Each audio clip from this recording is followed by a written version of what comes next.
Beautiful creatures of the world, and welcome back to Coffee with Kerri-Lynn. It's a hot one here. It's almost 90 degrees in the far north of Maine underneath the Meditation Wellness tent up along the Canadian border in the Crown of Maine. I hope everyone is having a nice, warm, sunny summer day with the breeze. Wherever you may be, I hope you're having a day filled with fabulosity and good coffee, because everybody deserves a dang good cup of coffee.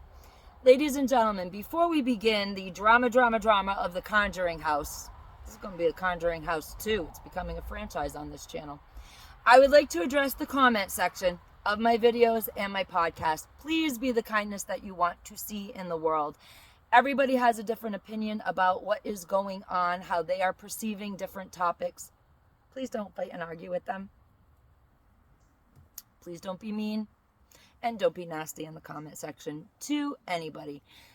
Your opinion is neither right nor wrong. It's just how you perceive a certain subject or topic. Very plain, very simple. So be nice to each other. For those of you who are just joining my channel, I am not strictly a paranormal channel. I am a variety show. Anything that pops into my head generally flies out my mouth, and most times we're surprised by what I have to say. I cover everything from news and politics to my homestead, living off-grid, livestock, the fiber arts. I'm a fiber artist by trade. I talk about true crime. I talk about the paranormal. I am not a debunker. I have an interest in the paranormal. I am a special person. I have been gifted, and I have spent a lifetime unwrapping those special gifts. I know things I should not know about people I know and I do not know. And it has been a wild, exciting, sometimes frightening journey through my life. And sometimes we talk about it here, and sometimes we just talk about everything else going on in life, in the world. We talk about life, love, liberty, the pursuit of my happiness, your happiness, kids, marriage, big kids, little kids, grandkids. I just cover it all. So if you're here strictly for paranormal or the unexplained shows or true crime, I do everything else in between, and I hope that I don't lose your interest. That being said, let's get on to the Conjuring House, the drama part 2. Things are heating up for Jacqueline Nunez and a former employee of the Conjuring House. Now, I told you in my first video how I felt about the situation. Sorry about that little interruption. I could hear sirens in the distance, and we just had, before I started filming, we just had a fire apparatus go up the road. So I hope everybody in the north end of town is well. I don't see anything, I don't smell anything, so hopefully it was just a very small something. It's just so hot up here that anything can go wrong on the fields with the big equipment. We live in potato country. We grow your potatoes, New England, here in the far north of Maine, up along the Canadian border. Now, my opinion of what is going on at the Conjuring House stands. I know a lot of people would like Jacqueline to have been possessed by the house and the spirits of the house, but I don't think that is what is happening. I think it is bad business practices. Ladies and gentlemen, beautiful creatures of the world, wouldn't it be a great episode, another installment of the Conjuring franchise, to have the new owner possessed by the house? And maybe we'll see that in the future. But I do believe that what is going on is that there are millions of dollars at stake. 2 years ago, when Jackie purchased the Conjuring House for over 1.5 mil, she thought it was going to be a great and viable business, easy money. And I don't think that it turned out to be easy money for various reasons. And she convinced everyone. The former owners, Jen and Corey, stayed on to help facilitate the transfer, a smooth transfer of the business of the Conjuring House. Most of the staff, they stayed on to work for Jacqueline in the business of the Conjuring House. Other people came on for full-time employment of the Conjuring House, and she raised the rates to do paranormal investigations. She charges, if you go as a group and you're more than one channel, the rates start increasing. She has limited the hours of live stream. If you go to do an investigation and you have a channel at the Conjuring House, she wants to review all footage that channels take at the Conjuring House before you put them up on your YouTube channel. And she has the right to tell you, her company has the right to tell you, you cannot, after paying thousands of dollars to investigate, you cannot air that footage. There were also other things going on. She took a quarter of the house and invested into gift shop material.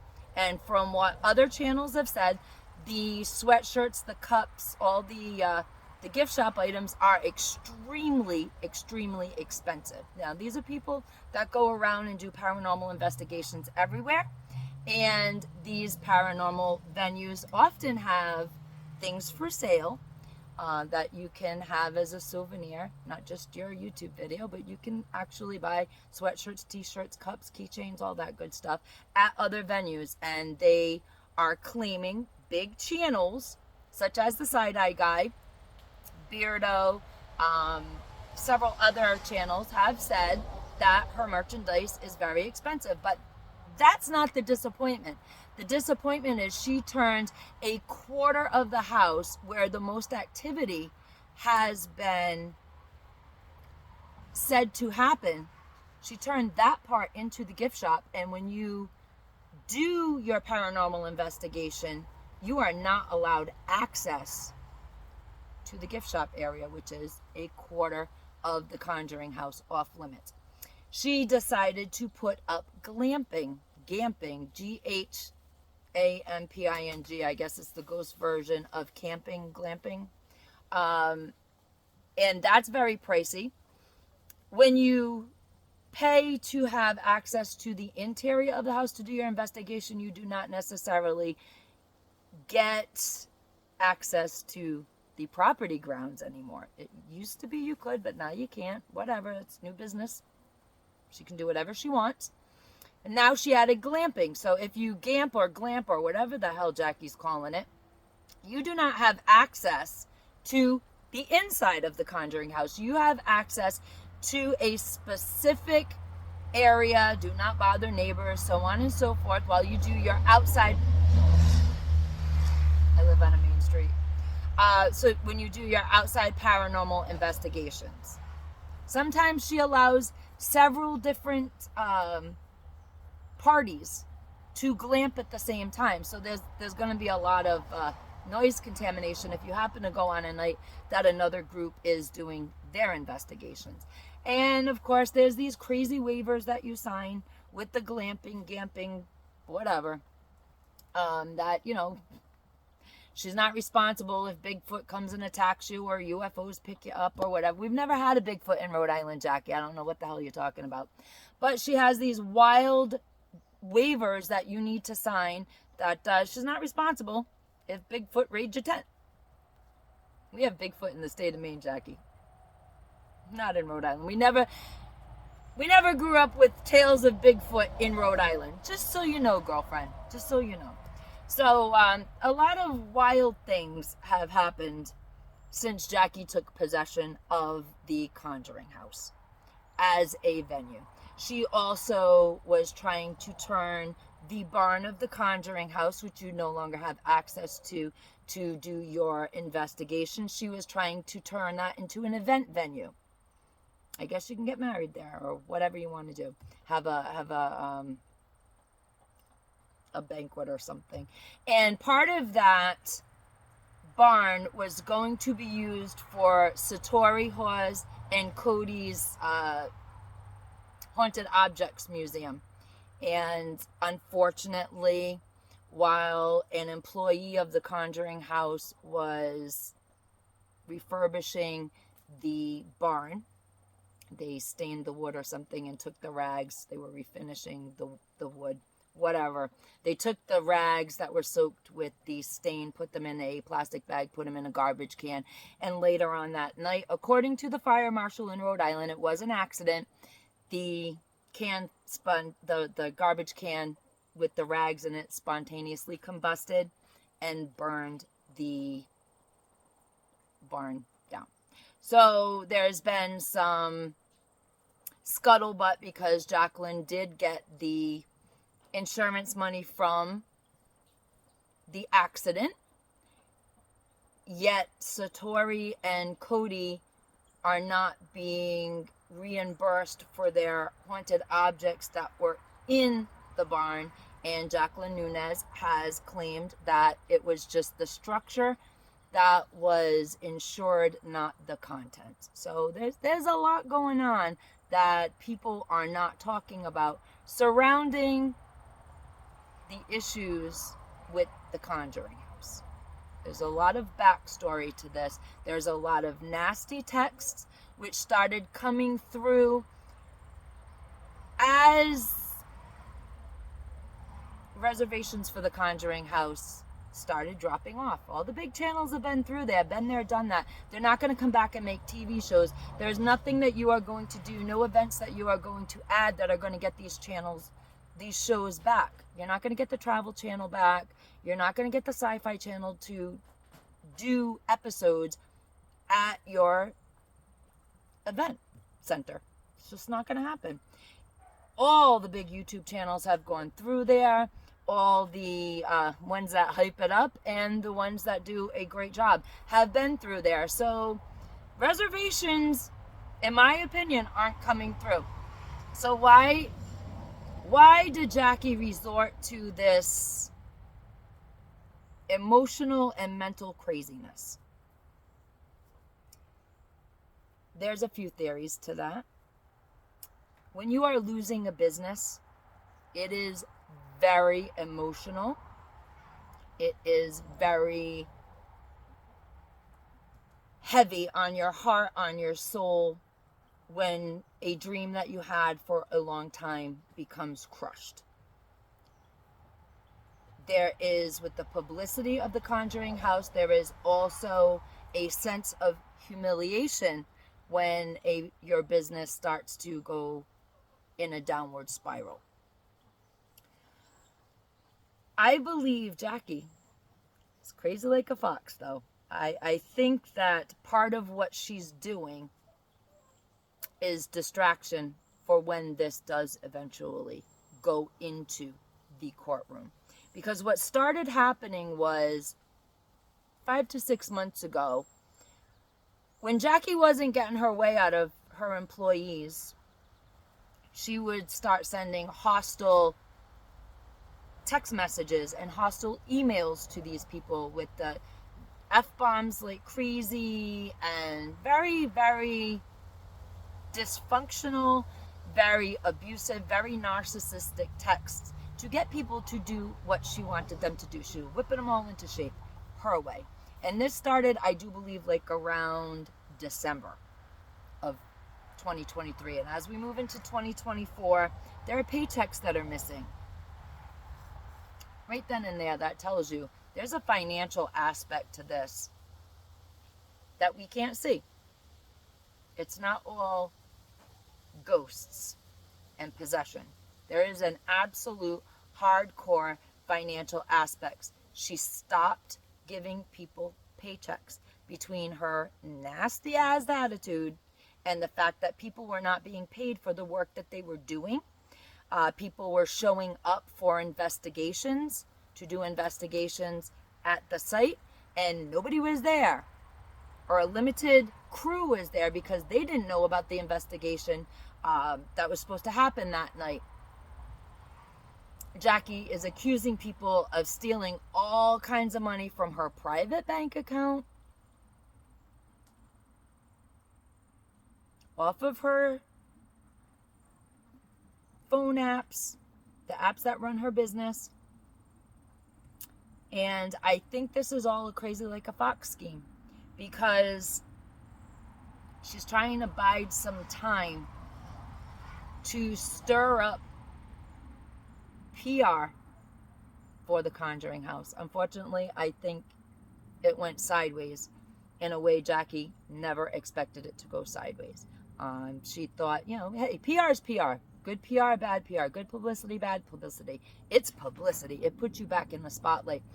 It's just that people love the Conjuring House so much, whether they are from Rhode Island or they just love the paranormal world. People love the Conjuring House so much that the black eye that she was giving it backfired. She went after the daughter of a very famous paranormal investigator. And I think that is a mark of desperation of the reality of what is happening in Jackie Nunez's world. Millions of dollars at stake, and there are a lot of bills that need to be paid, and you just can't pay bills if you're not making money. And when you're not making money, you don't pay your employees. You don't make a ton of money and not pay your employees. You want to keep the venue going. You want to keep the attraction going, unless you can't.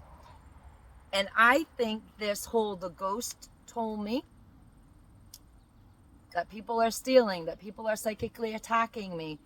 This whole thing about her claim that Jason Hawes tried to assassinate her.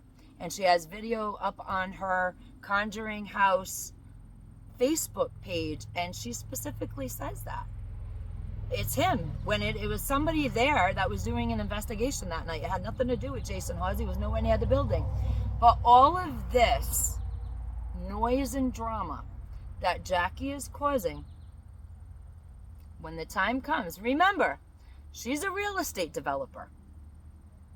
And she is a lawyer. She does not practice, but she does have her law degree. She went through law school. She just doesn't practice the law. And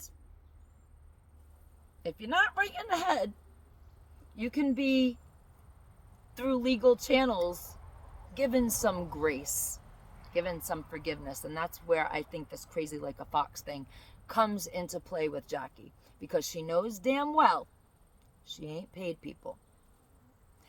And how do we know she ain't paid people? Because she has admitted it to WPRI TV. I'm going to show you a series of clips that I have from WPRI, News Channel 12 in Rhode Island, of things that are transpiring now.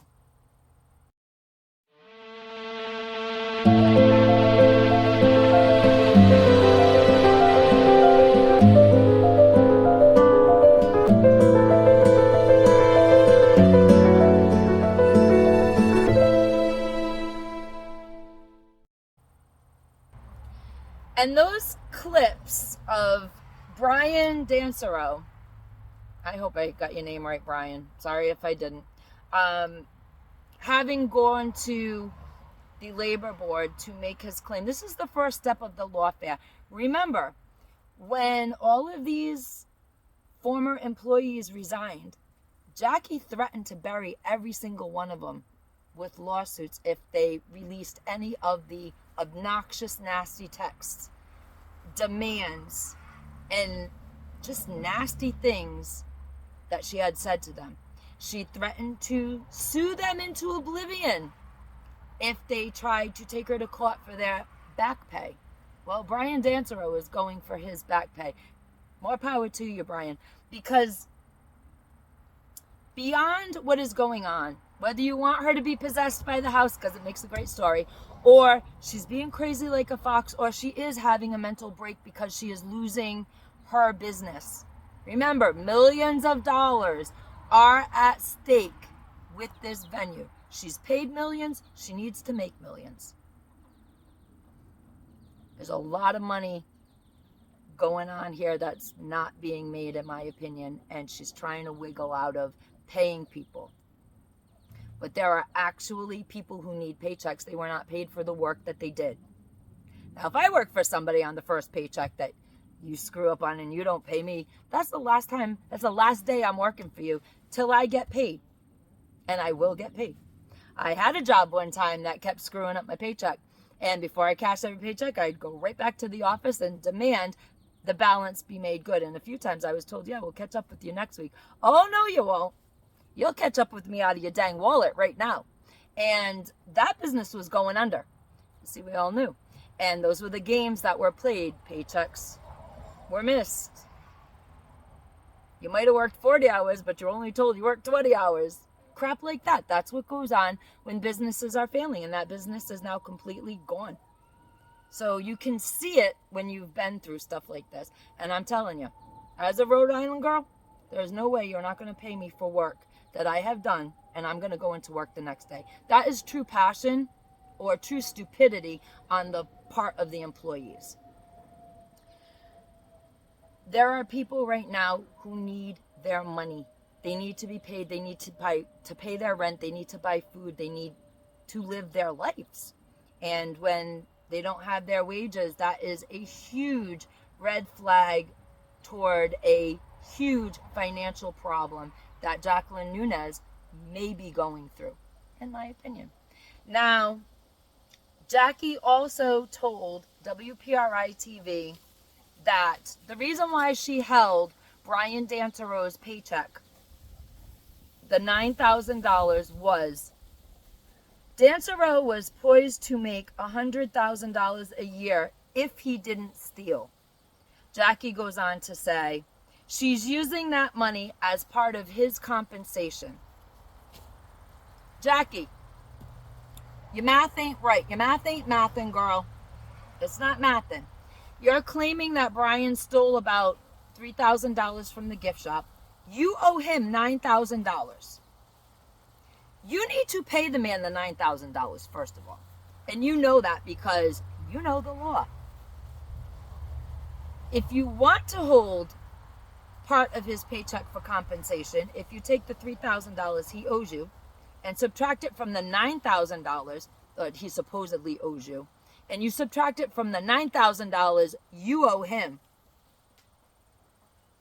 then you should at least cut the man a $6,000 check. Shouldn't you? Y'all know math. You're a smart cookie. You're a smart girl. And I think it's a crazy like a fox situation. I think the crazier she sounds, but she's going to stay just the side of not having to have a retreat at Butler Hospital. She'll stay just on the right side of that. The crazier she sounds, the more lenient the court matters may be in her favor. Ladies and gentlemen, beautiful creatures of the world, it's Conjuring Part 2. Now we'll go wait for Part 3 because it's becoming a franchise here on my channel. Ladies and gentlemen, beautiful creatures of the world, whatever opinion you have, understand at the end of the day, real people, whether Jackie has had a mental break or she's just covering for a financial catastrophe, the former employees that have not received their paychecks are suffering. Plain and simple. They're suffering. And they deserve the money that they worked for. And that's what I think is going on at the Conjuring House. Carpe Diem, beautiful creatures of the world, because no one promised you a tomorrow.